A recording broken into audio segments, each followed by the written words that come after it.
In this video, we're going to show you how to modify a toilet tank to add a cutout into the back wall of the tank.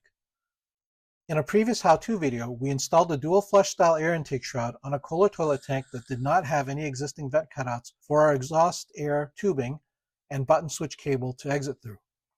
Instead, we used the tank lid spacers included with the kit to create a small gap at the back of the toilet tank for the pass-through.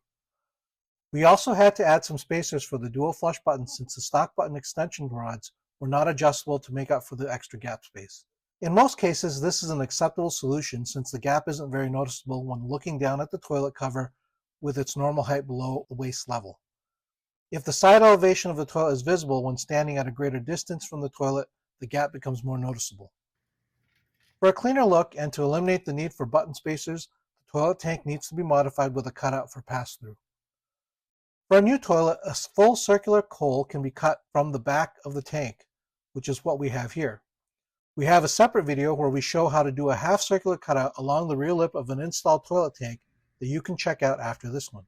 Since the tank has a curved face, we'll use a block, or a roll of duct tape in this case, to prevent the toilet tank from shifting while we are drilling the hole. For a porcelain cast toilet tank, this can be easily done using a diamond tipped hole saw and drill. These are available at most home improvement stores that carry tile and tile cutting tools, or online through Amazon. The key points to follow when cutting a hole in porcelain are: 1. Start at a 45-degree angle. 2. Use very low force and let the tool do the cutting. 3. Apply a slight wobbling motion to help with cutting. 4. Stop regularly to keep the tool face wet. Start by spraying some water at the location of the hole. Start at a 45-degree angle and at a fairly fast drilling speed. Hold the drill with two hands and focus on holding the drill in position rather than forcing the cut. Let the abrasives of the hole cutter do all the work. Once a small starter groove has been cut, stop and spray some water into the groove before continuing.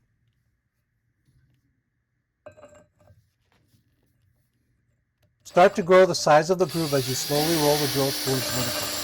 Take your time, then stop again to spray more water into the groove.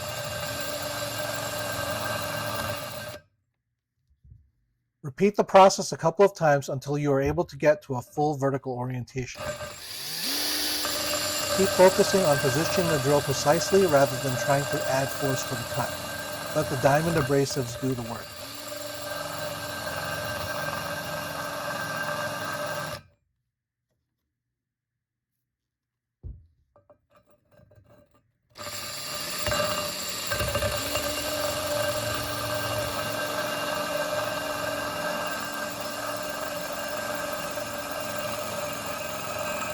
Once vertical, you can begin to apply a slight wobbling motion to help with the cutting action.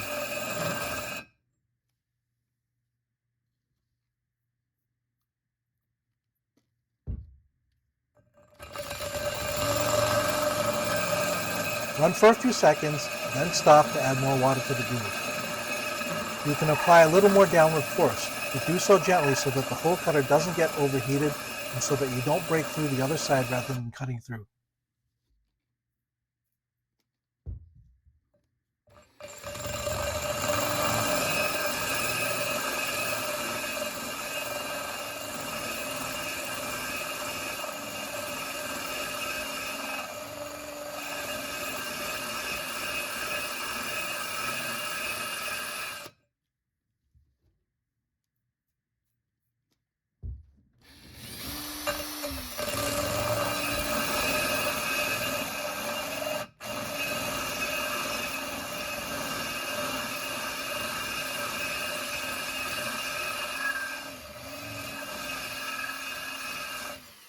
If you take your time, go slow, and use as little force as possible, this is actually a very low-risk operation.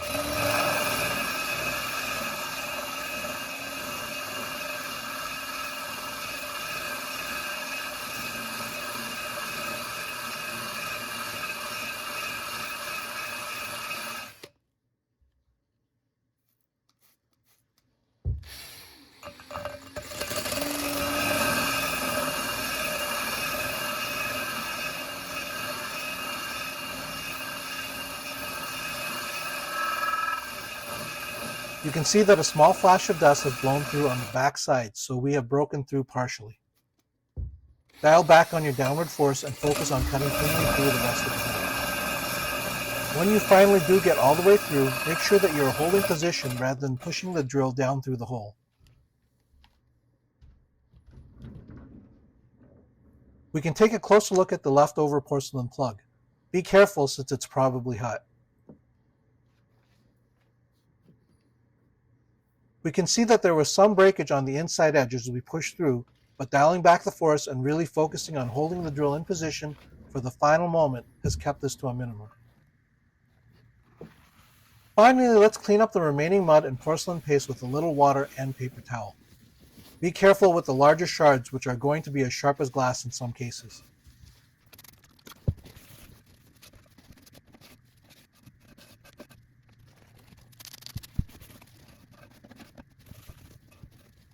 We used a 1-inch 25mm hole cutter in this case, which is the minimum size that will allow for a button switch connector to be pushed through sideways without needing to disconnect the wires.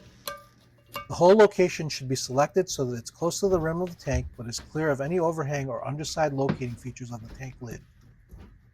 Finish up the installation by hanging up the button switch and feeding the air exhaust tube through the hole. And we're done. As mentioned earlier, we have another video where we do a modification on an installed toilet tank with a half-circular cutout.